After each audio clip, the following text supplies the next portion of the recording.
Internet, my name is Hazel from Hazelnutty Games. It's almost Saturday, so welcome to vlog time. Happy Halloween. That's today. That's today, right? Friday? Friday, the 31st. Yes, Halloween. I don't have too much to say about it because it's not something I really do. Of all my holidays, it's really not up there on my list. All of you are much more talented at carving pumpkins and making costumes than I am, so I tend to just skip right over it. But I wish you all an enjoyable evening of festivities, candy, and dress up, because dress up's great. So that's that. This week, bunch of stuff happened, and I got a whole bunch of questions, so I'm going to try and talk a little quickly, but we're going to get through it all, and it's going to be okay. I set up Grid and Click. Okay, let me back up. I have been healing in WoW for pretty much since I started playing WoW. When I first got into WoW, I was looking around for what class I wanted to play, and a big influence was what role I wanted to be, and I wanted to be something that was in demand. So I decided to try healing because, you know, tanking's not really for new people. This is way back in Wrath. I decided to try healing, and I've had healers active pretty much ever since. And back in Wrath, when I first started, I was a stubborn person. I still am, but, you know, in different ways. I was super stubborn. I was like, I don't want none of this DBM. I don't want none of your heal bot. I can do it on my own. And, you know, healed without add-ons for the most part. I also used to keyboard turn, but we got me cured of that pretty good. So back in that day, never really used add-ons for it. And over time, I learned to accept DBM and realize that it's wonderful and nothing to be ashamed of. Got myself set up with a number of add-ons, including like Bartender and Recount, yada, yada, yada. And, but never really tried... I never really gave Healbot a chance. I was like, the name of it, I think, threw me off. Because I know it's not a bot, but the name of it implies that it's doing part of your work for you, which would make you not as good, I guess. I don't know. That's the headspace I was in when I didn't want to use it. I'd had Grid installed before, but I took it off once they made the default raid frames better. I think around Cataclysm-ish. They've become a lot better since then. Anyways, so today I decided, I don't know really what sparked this, but I'd been hearing a lot on healing forums about different add-ons that people use, and some people like Healbot, and some people like using Grid with Click, which is this add-on which allows you to really easily make mouse over macros, so that you can mouse over your unit frames or mouse over your grid, press all your hotkeys, and then you don't actually have to click to change targets. This obviously is going to save a lot of time, because that means you don't have to physically find your target and click on them before you start healing them. You can just find them and mouse over them. Saves a little bit of time. Anyways, I never tried it, but I decided Wednesday, I decided to give it a shot, and I wanted to set it up on a brand new character, because I figured it would be a little bit overwhelming to sit down with a level 90 that has all of their abilities already and try and figure out where everything's supposed to go. So I made a monk on stream, actually. That was really fun. I made a monk on stream. I made a panda, so we only made it like halfway through the panda zone. And then yesterday, I got her out of there, got her healing, got her set up. I tried Healbot. I liked a couple things about it, but it just didn't have enough options for me. Sometimes when I'm using an add-on or just messing with my interface, I decide I want one very specific, obscure thing, and I will mess with options furiously until I figure out how to make that thing happen. And Grid, I found that using Grid with Click was just sort of more suited to that. It took more messing around with the setup, but I have it now set up the way I want it. I don't know why I want it that way. I don't really have reasons for my configuration, but it feels right to me, so that's what I'm going to use.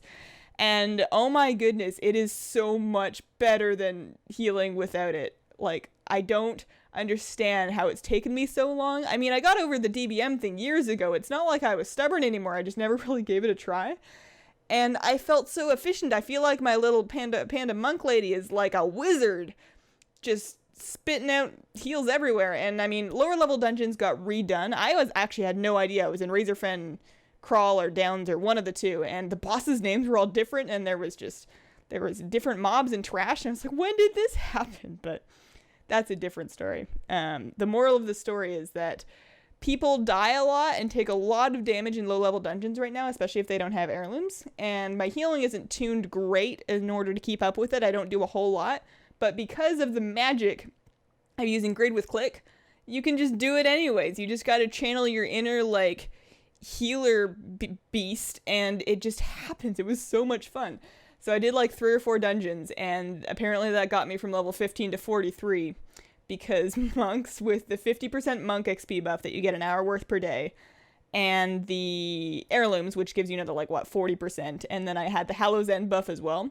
Apparently you level really stupid fast with that. I feel like they didn't stack as much before. I feel like with 6.0, and this is just speculation, this could be absolute bullshit, but I feel like experience buffs stacked to a greater height than they used to, because I feel like it was even stacking with my rested, and I was just getting buckets of experience, so that's fun. I'm gonna do more of that on stream today, just because it's so much fun, and I gotta sit down with my other healers. I got a druid and a shaman and a priest and whatever, and I'm gonna sit down with them and get them all set up with it too.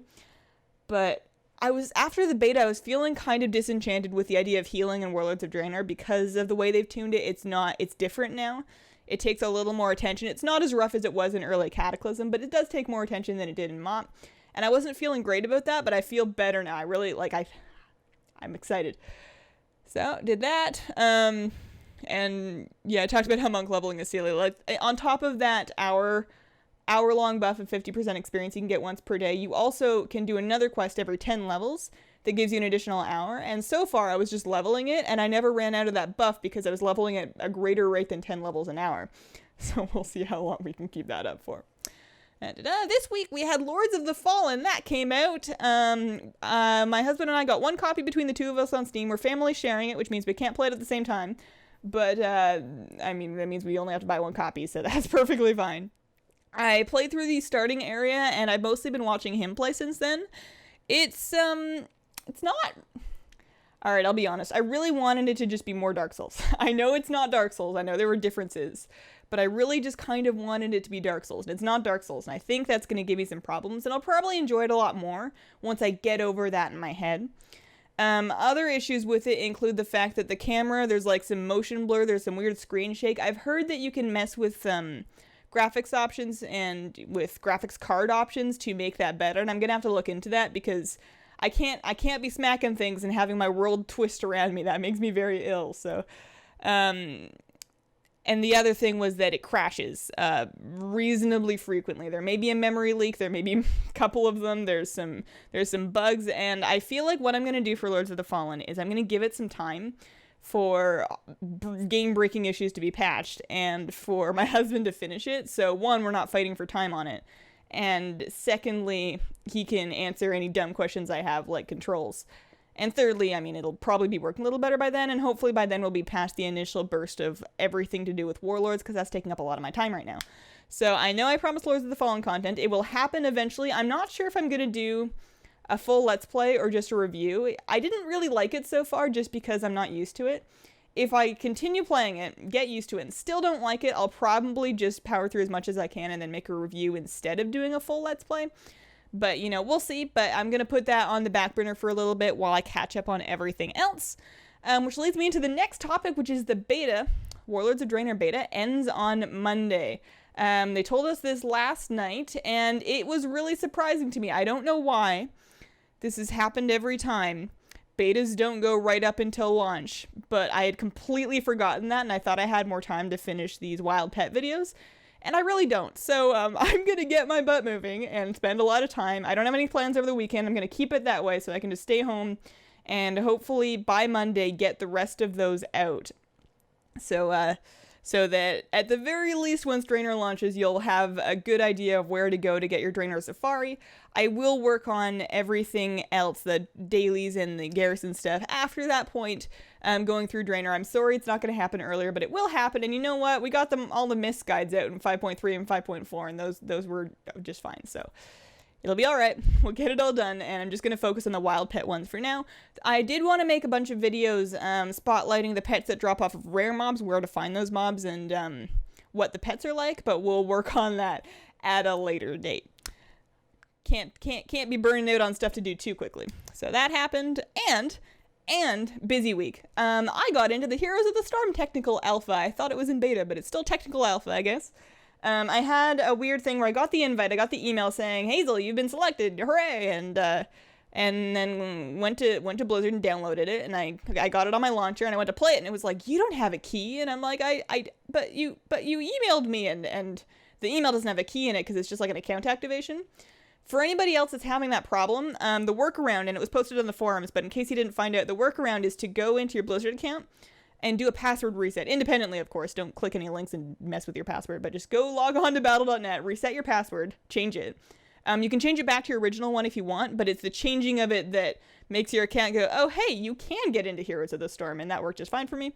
I played through part of the tutorial. I'm playing through the tutorial on absolute noob mode, because I have, like, essentially zero MOBA experience. I have messed around for like maybe 20 minutes in the tutorials of League of Legends and Dota. But that's it. So I'm really excited about Heroes. I think it'll be fun once I learn it.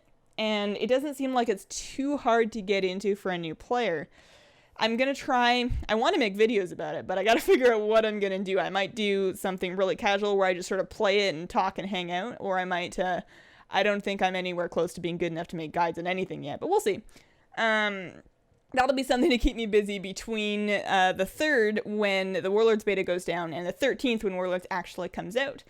So yeah, that's pretty exciting. It looks good. I was surprised by how pretty it was. And we'll see if I think it'll be fun to come at it from the perspective of someone with absolutely no experience. But I've heard that that pugging in it, like just random grouping, is really bad. I've heard it's a game that you really want to have friends to play with, so we'll see how that goes. Friends are not my strong point.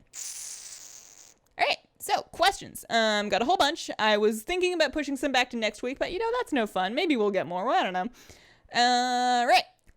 BL Springer wants to know what kind of chair are you using. You did actually get answered in the comments, but I'm going to elaborate on it a little bit more. This chair is an IKEA Marcus, as was correctly informed. Something to note if you're shopping for this chair, one, it's at IKEA, obviously. Secondly, there are multiple versions of the Marcus, and they're not all created equally. There are versions in different colors. Whoa, I bumped my desk and my webcam's perched. Sorry about that. There's versions in different colors, and the different colored ones that are $179 are not the same chair. They are the same chair, but they're not quite the same build quality, and they're good, they're fine, but for the extra $20, I would get the black one, because I tried them out in the store, and the black one is, I think, better. It's a very tall chair. It does recline a little bit. I have the tension set pretty high because I tend to sit with my feet curled up in my chair, leaning on the back of it, and I need it to not dump me out on the floor.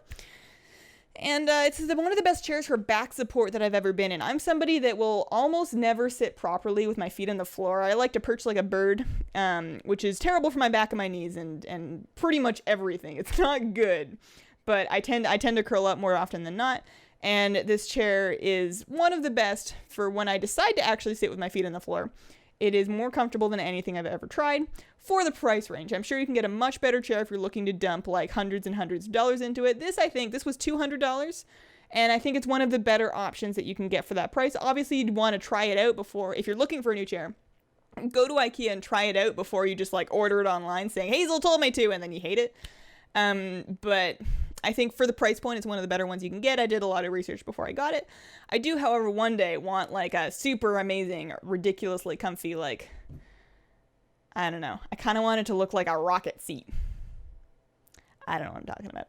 But this works perfectly well, and it's great because it's got like this little pillow thing here.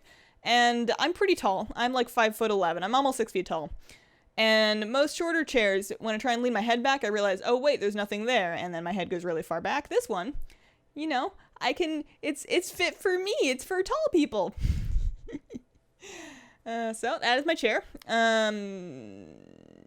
Skater Bun, I'm going to put your question until next week because I did not think it through. It's going to take me way too long to think it through in the video, and we're already 14 minutes in. So rain check on that one. Jose wants to know, what recording gear and software do you use? Also a huge question because there's a lot of it. One day, when I get myself a camera that's not my iPhone, that I can like move around and take decent quality video with, like a video camera, I will take you guys on a tour of my setup and talk at length about every little bit of piece of stuff that I have. For now, recording gear and software. This microphone is a Blue Yeti. You will often see them on little desk stands. This microphone is worth $99 in America, and you can get them for about $100 on Amazon. They're worth a lot more in Canada, which is upsetting to me, but I ordered mine once I came down here. You'll see them on little desk stands. This is a boom stand I got for like I got it on staff discount from back when I worked at a place that sold them, but you can buy them for like, I think $20 or $30. The point of that is to get it off the desk. I had the microphone on its original stand on the desk when I first started recording, and the problem with that is every time you touch the desk or type or move, or sometimes even the vibrations of your computer, those will distort the sound that your microphone's picking up. They just make it sound bad, and it sounded 100 times better once I got it off of the desk and into the air. The other thing you can do, and what I want to do eventually, because this thing is huge, is I want to get a clamp mount that clamps onto my desk with like a little shock mount on an arm, and I think that's better, but those were more expensive, and my desk is shaped kind of funny, so floor stand.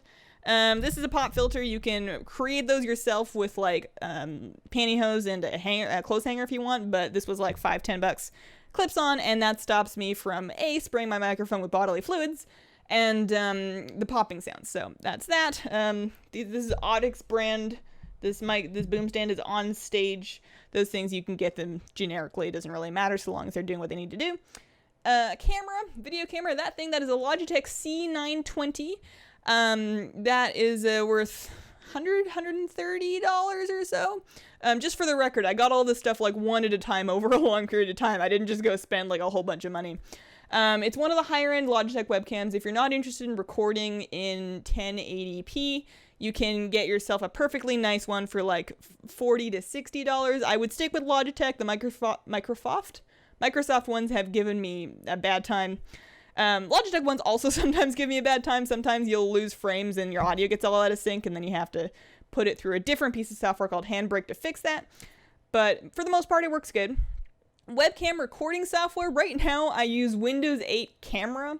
It's the camera app that comes with Windows 8. It's not fantastic, but everything else I've ever tried just is horrible. I don't know why there isn't a decent piece of webcam recording software. If there is, I don't know about it. The Logitech one just doesn't exist for Windows 8, or it doesn't work. I can't do it. So this, I record audio using Audacity. That is a free piece of what do you call it? Free? No, it's not. What's the word? Open source piece of free software used for recording audio. It's actually got a lot of different tools for it, so I know it's like the number one choice of audio recording software for most people that aren't actual audio engineers. Pretty easy to get set up. For video recording, I have Fraps. I use it sometimes, but I like using DxTory. Worth about $30. DxTory is just a video capture software. That's what I use to get footage of WoW and other games. It has never really failed me. There was like one game that it wouldn't work on that Fraps did. I don't remember what it was. But if you're looking for one piece of video recording software, skip Fraps, get DxTory. It's very easy to use and it works great. So video, audio, camera. If you're looking for the specs on my computer, just go to my Twitch page. There's like a whole little blurb of it that tells you all the details of my computer and all of my peripherals on my desk here. I edit in Premiere, and I actually use Adobe Premiere Elements 11 because I'm really anti-piracy. And I wanted to buy a piece of good editing software because I'd had just about enough of Movie Maker. I could not stand Movie Maker. It's like fine for very basic things, but you try and do anything not basic and it just hates you. So I wanted a piece of recording software, and I looked around and I'd heard a lot of people using Sony Vegas, but that was about the same price as Premiere for a basic consumer version. And from the people, I don't know, I like the Adobe name better than Sony stuff, so I decided I wanted to be a copy of Premiere. And there was a sale on at the time that got me a copy of Premiere for like $60 instead of $80, I think. So I just went ahead and bought that, and it has worked perfectly for me. I know a lot of people will illicitly get a copy of like Premiere Pro or whatever, the really expensive one. I have never, ever, ever had to do anything that Premiere Elements couldn't do for me. Now, if you're like making movies or you're putting like crazy special effects in videos, then yeah, maybe Elements isn't going to cut it for you, but I'm really happy with it for what I need it for, and I'm sure I could do a lot more with it that I don't do right now if I just like sat down and played around with it. So Premiere for editing, DxTory for recording, Audacity for audio, and then stuff. All right. Kyle Lamarck wants to know, what is your favorite raid in WoW and your top 3 toys in the toy box?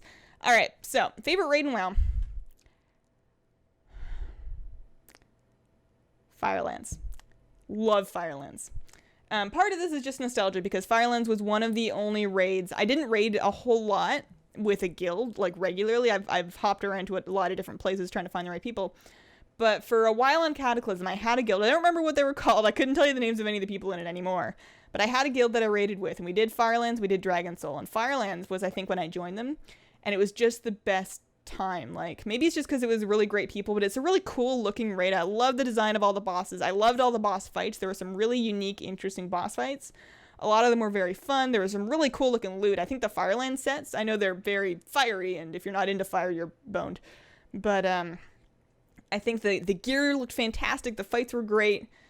And it was just a really cool time. It was also the last raid that was not the last raid that existed that was not accessible by Raid Finder, because they, of course, introduced Raid Finder with Dragon Soul. So perhaps my memory is untainted by memories of LFR. Maybe that's why I liked it so much relative to other raids. I like a lot of raids, but if I have to pick a favorite, it's got to be Firelands. And top 3 toys in the toy box. Number 3, Gawklock's Shell. I had no idea about this until a couple of weeks ago on stream. Somebody pointed out to me, you go kill like a giant clam out in the ocean somewhere in Pandaria. It's awesome. It makes you into a naked lady doing the shy emote in a giant shell like Ariel from The Little Mermaid. My favorite thing to use just when raids are forming on LFR. I think it's very silly. I enjoy. Number 2 is the Brazier of Dancing Flames, just because you get everybody dancing with it, and everybody's a fiery naked Draenei lady, and then it's just like a big community fiery naked Draenei lady thing. And my top toy, number 1, is the flippable table. I didn't get this that long ago. I didn't realize I've been doing the Iron Pod token daily in Half-Hill every day forever. For a long time, because I was saving up tokens for all the different stuff you can get with that. And I didn't realize, for some reason, it never occurred to me that you can actually turn in groceries, bundles of groceries, for Iron Pod tokens, and one of the things you can turn into a bundle of groceries is 60 golden cart, which are usually only like 40 silver each, I mean, at least on my server. So I just bought myself like 300 gold worth of cart, turned that all into groceries, turned those into Iron Pod tokens, and bought myself a flippable table, and it is fantastic. It's only a 5-minute cooldown. You can flip a table every 5 minutes. I haven't had a chance to use it in any like hilariously funny moments yet, but I feel like once I start raiding in Warlords, it's going to happen. So that is that. And that was my week. So we have 13 days until Warlords, which means Yes. Warlords is a Thursday? Hang on. I have calendars. I can do this. No, that's not the right app. So Warlords comes out on a Thursday. So we only have one more vlog until Warlords comes out, and then the one after that will be directly like the day after. I'm so excited. I can't decide what I want to do for the launch. Part of me just wants to like shut out the outside world, make buckets of tea, and then just like zone into it and power level like for ages. Another part of me wants to do the exact same thing except streaming, just so I can hang out with other people that are talking about the launch, and I think that would be really fun. Tiny part of me wants to do a 24-hour stream because I know I want to go really hard on the launch, and then I remember that I like sleep and that I am a horrible person without enough of it. So probably won't do that. But I don't know. I'll let you know next week. We can work that out. I hope you all have a fantastic week and a wonderful, wonderful day.